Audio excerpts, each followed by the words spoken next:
This week on Book Talk, our guest is Dr. Dan Weil. We're taping this show from his home in Oakland, California. We'll be talking to Dr. Weil in two parts. In part one, we're going to focus on his book, After the Honeymoon, and we're going to be talking about how that book is helpful to couples. And then in part two, we'll be talking about how the book can inform counselors and therapists who work with couples. After the Honeymoon, How Conflict Can Improve Your Relationship, is a revised book about how couples can turn their inevitable problems that occur in any relationship into opportunities for intimacy. The book's divided into 8 parts, starting with the idea of using your relationship to solve your problems and ending on a kind of optimistic note, a new way to have a relationship. Dr. Weil is a clinical psychologist. He has a private practice in Oakland, California. He's taught in several graduate programs in the San Francisco Bay Area, and he gives professional workshops throughout the United States and internationally. His other books are Couples Therapy, A Non-Traditional Approach, and After the Fight, Using Your Disagreements to Build Stronger Relationships. Dr. Weil, welcome to this week's Book Talk.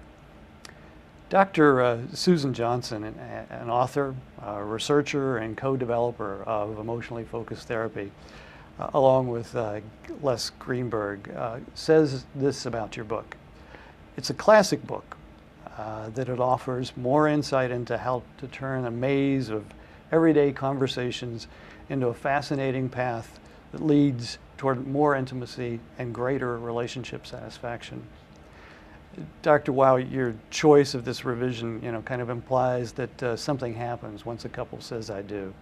What you're thinking about what happens to an otherwise happy couple once they say "I do"? Well, in the stereotype, and not everybody goes through it, there's a honeymoon period where you're just infatuated and delighted with your partner, and you overlook things that later on are really going to bug you, or even see them as charming, and later on they begin to bug you. So there's going to be problems, and you could even say that forming a new relationship means having to deal with certain types of unsolvable problems, and that you'll be struggling with for the life of the relationship. And if you change partners, go to someone else, you'll be changing the set of problems you'll have to deal with. But there's going to be problems. Okay, the problems are an inevitable part of any marital relationships. One of the things you talk about in the book is the idea that somehow or other marriages can solve individual personality problems or kind of fill those gaps. It sounds to me like the assumption you're making is that we don't have to be focusing on individual therapy, that we really need to be focusing on couples, and somehow or other, that in working with the marriage you can resolve personality problems. Is that true? Yeah, now I did have something in mind in putting it that way.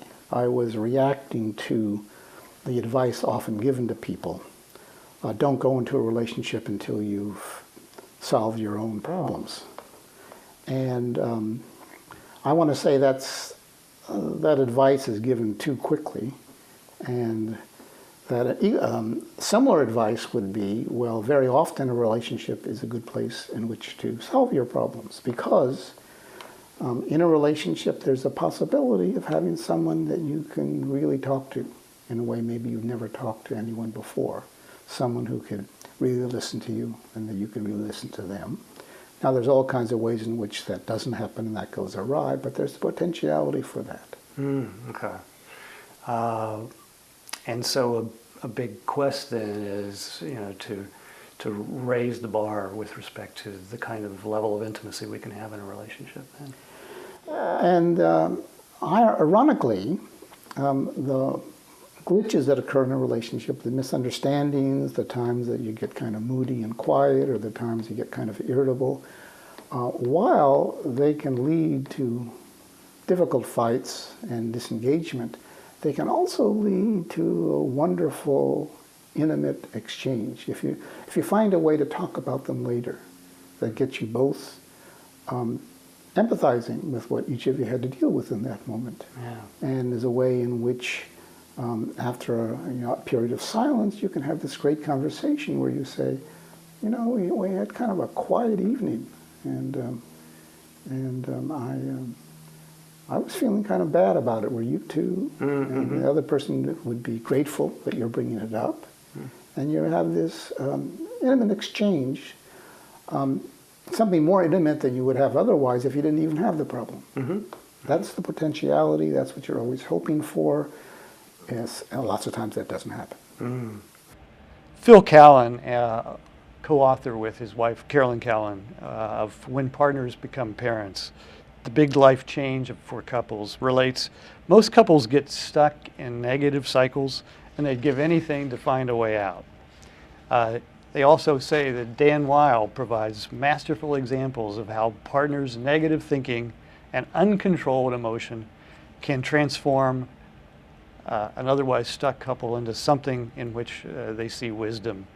Well, two things come to mind, Dr. Weil, when I listen to that review or think about that review. And the first has to do with this business of patterns and negative interaction cycles.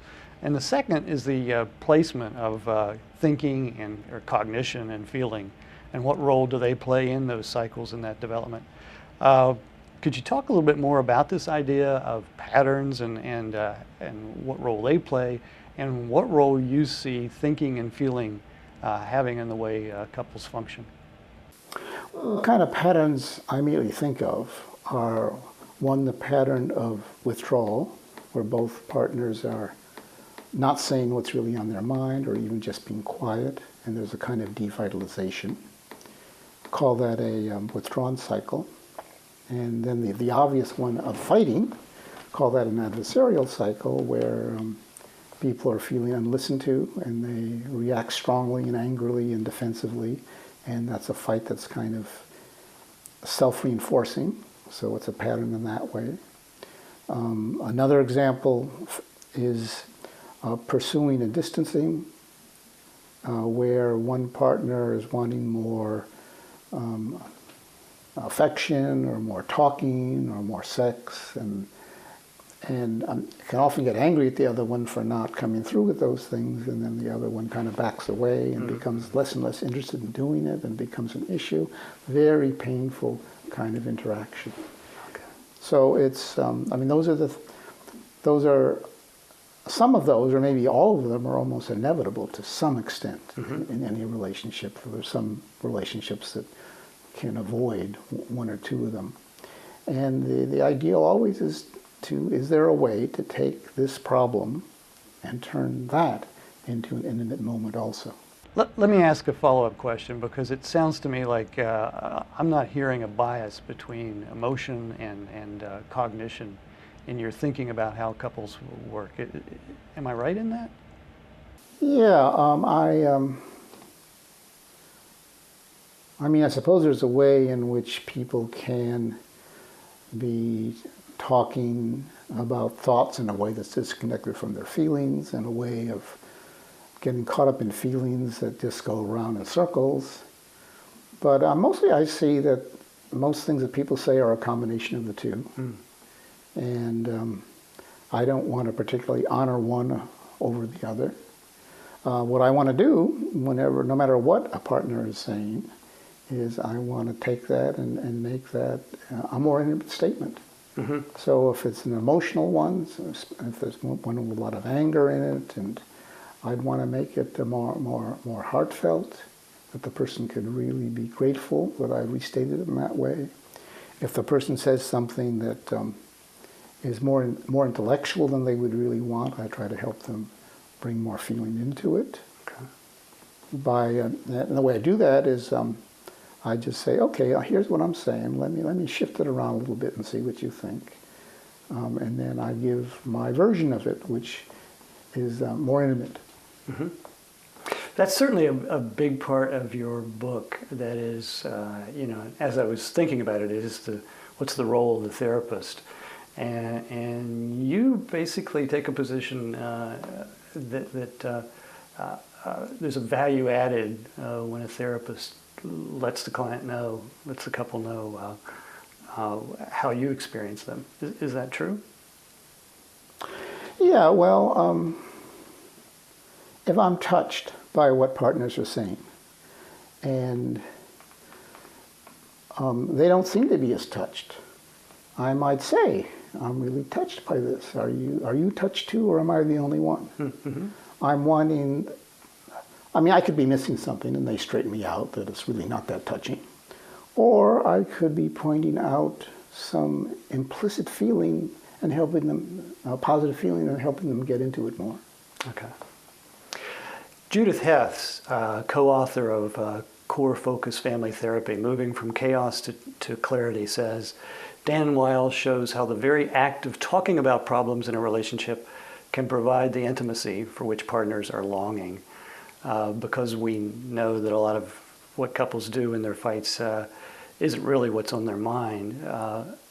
If I'm understanding it, the work is to kind of get behind the surface fight to something that's deeper. Is that a big piece of what it is couples need to understand? Well, the way I think about that is that in a fight, people aren't listening to each other, and they're angry at each other, and they're making accusations. Oh, wait a minute, I'm going the wrong track. That's okay. Say that first part again. Okay. It has to do with getting underneath the fight and whether or not... But the first part of what you said, I wanted to react to. Talking about the problems can provide... Oh, yes. For intimacy, Yeah. greater intimacy. Yeah. Well, suppose the partners are withdrawn, and or if they're angry. Mm-hmm. Well, there can be a way of talking with them about the anger and having them talk with each other about their distress, about what happens when they're both angry, or their distress when they're both quiet. That can be a real intimate exchange just in itself. So in that way, something that's, if people come in and they say, well, we want to get more intimacy, well, they could have a very intimate exchange about the lack of intimacy. Mm-hmm. If they are talking in a heartfelt way about it and end up on the same side and sort of see each partner's position. So one person could be saying, well, when you're a little bit angry at me, I kind of withdraw. Mm-hmm. And I don't like doing that. And I wish I didn't, and I think I shouldn't have to do that, but I'm sort of there. Then the other partner would say, well, I do come on pretty fierce, so I can kind of understand that. Mm-hmm. And I wish I wasn't so fierce in the way I did that. And each would be acknowledging, each would be admitting, and they could feel quite good about that exchange. Okay. Thank you, Dr. Weil. This concludes part one of a two-part series in which we've had an interview with Dr. Dan Weil. In this part, we basically focused on what it means to have greater intimacy for a couple. And in part two, what we're going to take a look at is what the book tells us about how to work with couples in a more effective kind of way. Thank you for joining us. I'm Dr. Richard Long, and this has been a two-part series on After the Honeymoon, written by Dr. Dan Weil. Hope you'll join us for part two.